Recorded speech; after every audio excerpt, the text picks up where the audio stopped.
Hello, नमस्कार दोस्तों। तो आज हम एक नए विषय को आपके सामने उजागर करने जा रहे हैं।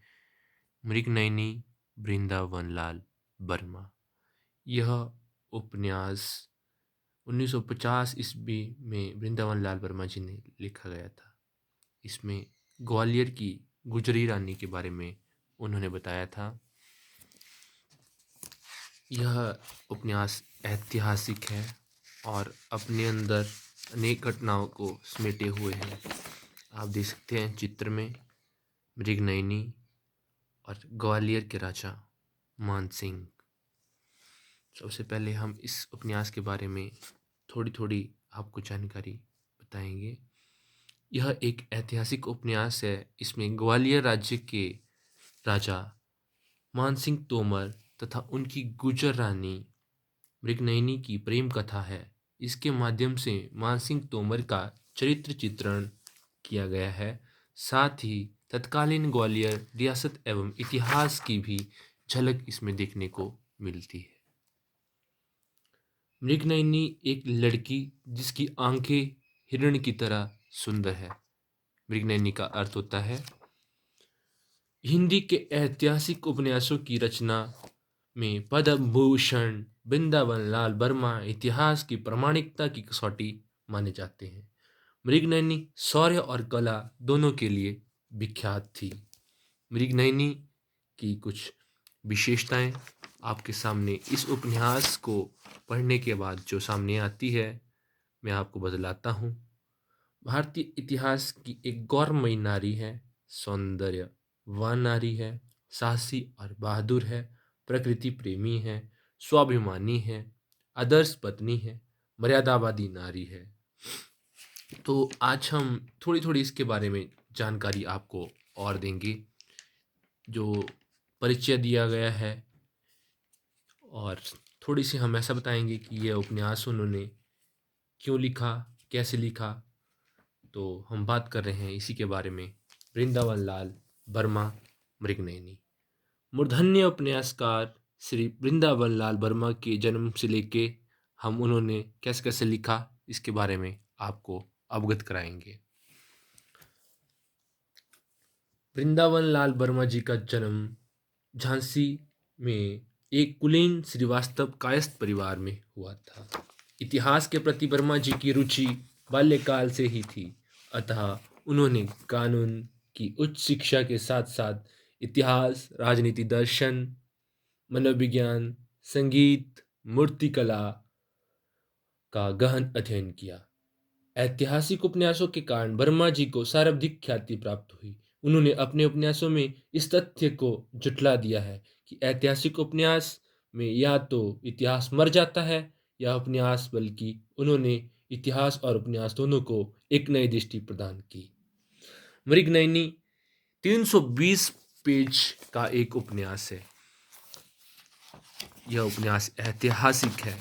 देखते हैं आप, 320 पेज है मृगनयनी में।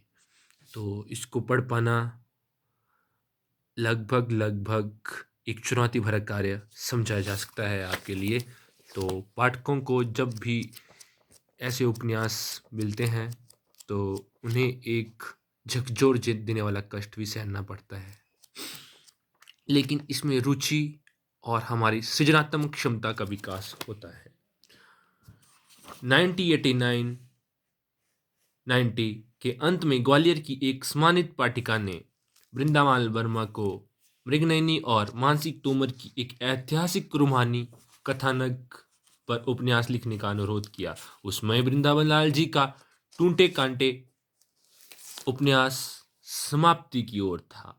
उसको समाप्त करके कुछ लिखने की वांछा मन में थी। अवसर पाते ही मैंने अर्थात वर्मा ने उस कथानक की ऐतिहासिक पृष्ठभूमि का अध्ययन आरंभ कर दिया। जिन स्थानों का संबंध उपन्यास की मुख्य कथा से है, उसका भ्रमण भी वर्मा जी ने किया।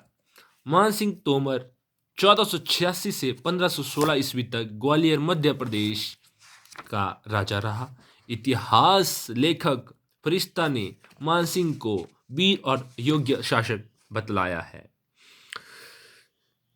तो सिकंदर ग्वालियर पर 5 बार बेग के साथ आक्रमण कर चुका था। पांचों बार उसको मानसिंह के सामने से लौटना पड़ा। बार बार सोना चांदी देने का वादा मानसिंह ने सोना चांदी देकर उनको टाल दिया। आश्चर्य है कि सिकंदर सरीखा कठोर योद्धा मान भी लेता था। अंत में सिकंदर ने 1504 में आगरा का निर्माण इसी मानसिंह तोमर को पराजित करने के लिए करना पड़ा। इसके पहले आगरा एक नगण्य सा स्थान था, तो भी सिकंदर सफल न हो पाया। ग्वालियर में राजा मान सिंह तोमर और उसकी रानी मृगनयनी ने जो कुछ लिया उसका प्रत्यक्ष प्रमाण आज भी हमारे सामने है।